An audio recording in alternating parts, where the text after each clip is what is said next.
The birth of my values. On the heels of World War II, Bunnell's Garage in Price, Utah rubbed shoulders with some of the most prestigious buildings in town.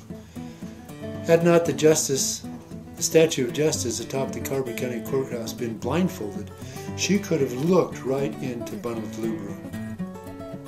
Across the street to the north was Andrew Carnegie Library.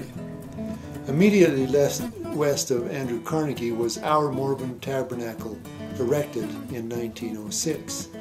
The Mormon Tabernacle was built in 1866 in Salt Lake City, 120 miles to the northwest.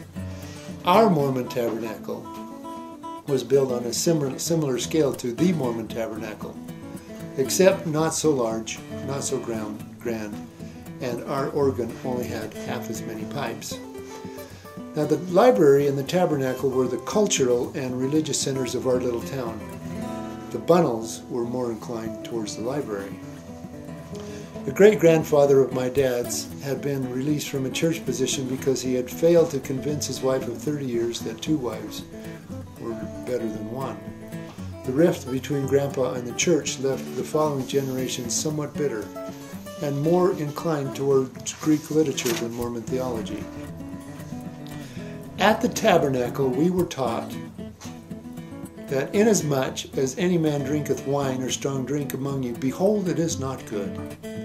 Strong drinks are not for the belly, but for the washing of their bodies. And again, tobacco is not for the body, neither for the belly, and is not good for man, but is an herb for bruises and sick cattle, to be used with judgment and skill. The epicenter of my cultural and values was neither the library nor the tabernacle. My values came from Bunnell's Garage and my mother. Now, Bunnell's Garage was operated by my father and his 4 brothers. Each brother had a piece of the action. My father was the chief executive officer. His brother Ross, a former high school redneck, was the shop foreman and chief mechanic. Lewis, the most gregarious of the brothers, worked very well as the sales manager. Kay, Lewis's inversion, liked numbers better than people. He did the bookkeeping responsibilities.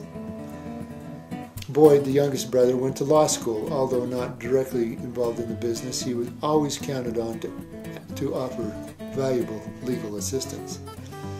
I heard people speculate on how it was that the Bunnells could be in business together and do so well.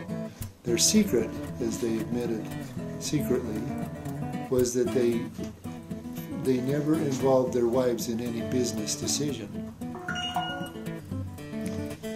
4 of the Bunnell brothers had children born the same year, 1945. The 4 of us living in this small town, having the same last name, were lumped together like quadruplets rather than individuals. But we were far from quadruplets. For example, I was the only saint among the 4. Now, the term saint is certainly not applied because of any particular spiritual leanings. Mormons call each other saints.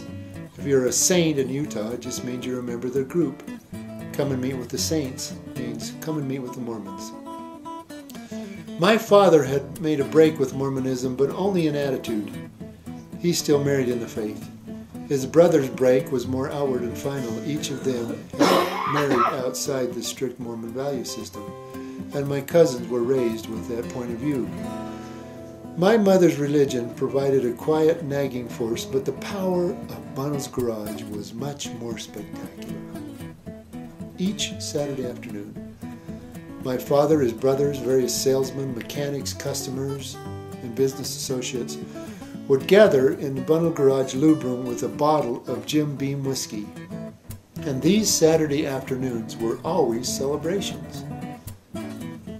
The whiskey provided a social lubricant which eased the brothers' inhibitions to the point of great frivolity.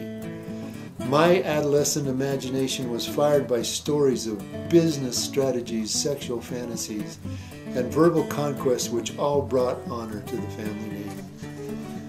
My mother told me that I was a quiet child, and I guess she said that because I seldom spoke to her or anyone else.